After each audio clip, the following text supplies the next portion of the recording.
and now a retelling of Shingeki no Kyojin. Don't forget to subscribe to the channel because it's very important for development. In a world where humanity is on the brink of extinction, colossal humanoid creatures known as titans roam the land, preying on humans without mercy. To protect themselves, the last remnants of humanity have sought refuge within 3 enormous concentric walls: Wall Maria, Wall Rose, and Wall Sina. For over a century, these walls have provided a semblance of security, keeping the titans at bay. The story centers on a young boy named Eren Yeager, who dreams of breaking free from the oppressive walls and exploring the world beyond. Together with his adoptive sister, Mikasa Ackerman, and his best friend, Armin Arlert, Eren dreams of joining the Survey Corps, a military branch dedicated to reclaiming territory from the titans and uncovering the truth of their existence. One fateful day, as Eren, Mikasa, and Armin watch the returning soldiers of the Survey Corps from an expedition beyond Wall Maria, an unprecedented event shatters the peace. A colossal titan, far taller than any seen before, breaches Wall Maria with a devastating kick. Panic ensues as the titans flood into the city of Shingeki. Amidst the chaos, Eren and Mikasa witness the horrifying sight of their mother, Karla Yeager, being trapped under the rubble of their collapsing home. A smiling titan approaches and devours Karla before their very eyes, leaving a profound impact on the young children.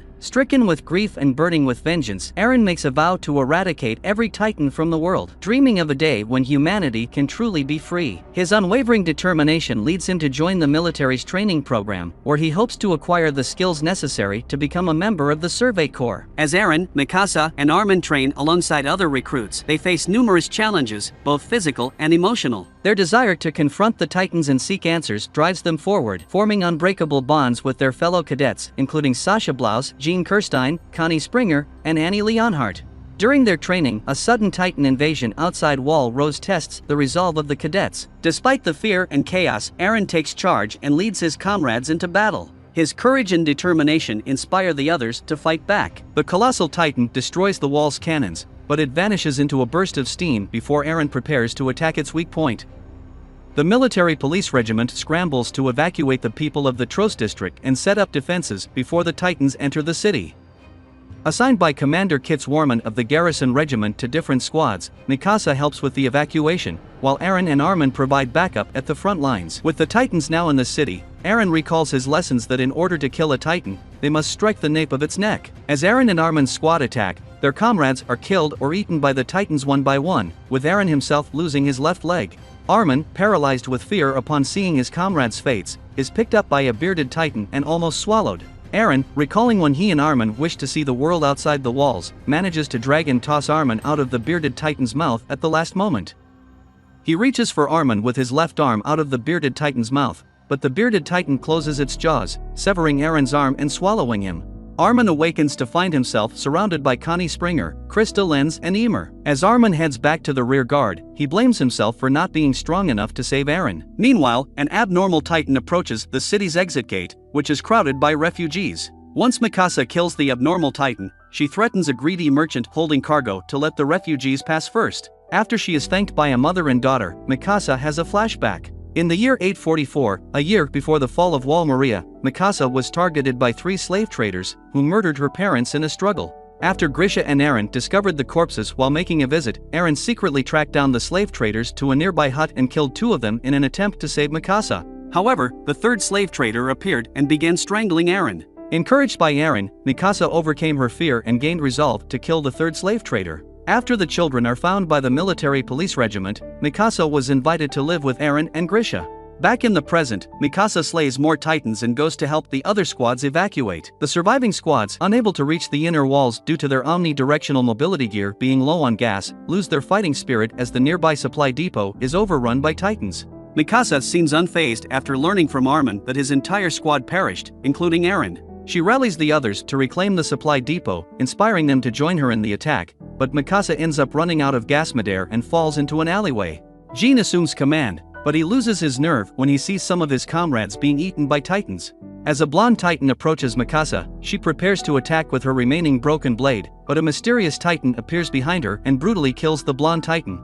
Much to her confusion, Armin and Connie show up, shocked to witness the mysterious titan not only fighting other titans but also showing knowledge of their weak point and using hand-to-hand combat techniques while completely ignoring the humans. Armin gives Mikasa his gas tanks and blades so that she can support the others at the supply depot. Mikasa, however, refuses to leave him behind and ponders on the mysterious Titan's strange behavior. With the supply depot swarming with Titans, Armin has the idea of using the mysterious Titan to defeat them. Mikasa and Connie agree with his plan and defeat the Titans attacking it before rushing to the supply depot. Meanwhile, Jean and the others reach the supply depot despite suffering more casualties on the way, with Armin, Mikasa and Connie arriving soon after. Armin's plan works, but while the mysterious Titan is able to attract the enemies outside, 7 smaller Titans remain in the fuel storage area. With their equipment out of fuel, Armin devises another plan. The survivors draw the Titans' attention to an elevator and shoot them in the eyes to blind them, while 7 of them jump from the ceiling to finish them off. Sasha and Connie fail to kill their targets, but are saved by Mikasa and Annie. Having successfully replenished their fuel, the soldiers prepare to retreat. As they see the mysterious Titan defeating all of the other Titans before collapsing, they are shocked to watch Eren emerge from its body. Mikasa reaches Eren and cries upon confirming that he is alive, while Armin notices that Eren's severed leg and arm have somehow regenerated as well.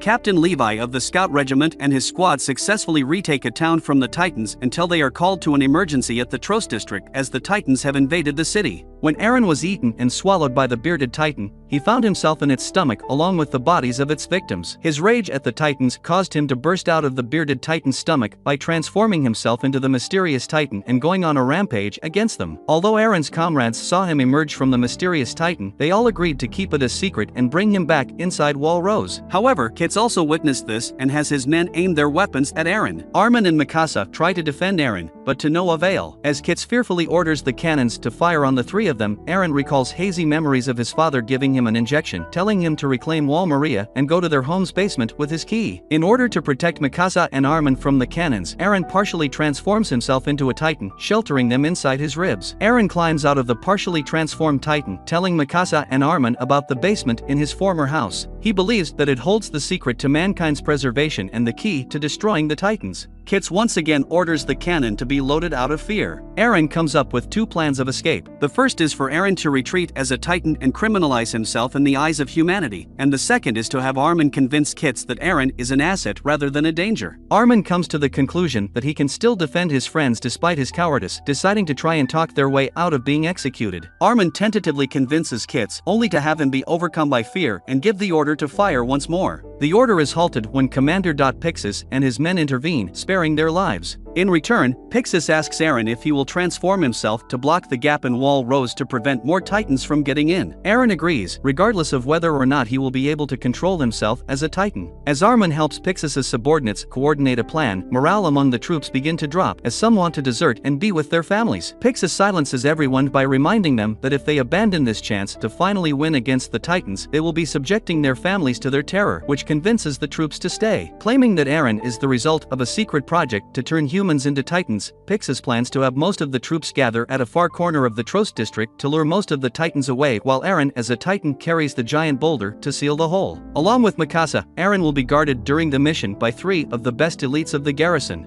them being Ian Dietrich, Rico Brzezinska, and Matabi Jarnak. As they approach the giant boulder, Rico, who is doubtful of the mission's success and does not completely trust Eren, reminds him that many lives are at stake. Finally reaching the boulder, Eren transforms himself into a Titan, only to suddenly attack Mikasa. Mikasa tries to reason with Eren while he is a Titan, but to no avail. Eren continues his attack and accidentally incapacitates himself, slumping to the ground. The squad protecting Eren sends up a red flare to signal that the plan has failed, much to the dismay of the troops observing from the wall. As Armin heads toward Eren to investigate, the elite squadron argues and eventually agrees to protect Eren instead of abandoning him, still recognizing him as a valuable military asset. Armin reaches the unconscious Eren, but Mikasa calls to him, warning that he is in a dangerous state. Armin plunges his sword into Eren's left arm, which briefly awakens him. As Armin speaks to him of the outside world and reminds him of his promise to kill all the Titans, Eren leaves his dreamlike state and regains control. Jean manages to acquire another set of omnidirectional mobility gear from a dead soldier and escapes, thanks to Annie, Connie and Markobot distracting the Titans. With Eren as a Titan carrying the boulder towards the gate, Ian orders everyone to protect Eren from the Titans at all costs. Eren finally blocks the open gate with the boulder, and Rico fires a yellow flare to signal that the operation was a success. As Armin tries to pull Eren from his Titan body, they are cornered by 2 Titans, but Levi saves them in the nick of time. All Titans remaining in the Trost districts are eliminated except 2. crew, which are captured for research. Jean, Sasha and Annie all mourn the deaths of their fellow comrades among several casualties. Meanwhile, Eren is chained in a cell guarded by the military police regiment, where he is visited by Levi and Commander Erwin Smith of the Scout Regiment. After listening to his story and reasons for wanting the Titans dead, Levi allows Eren to join his squad under his command, though Eren is warned that Levi would personally kill him if he ever betrays the squad or loses control again. This concludes the 14th episode of the first season. If you want a continuation, please comment and give it a like.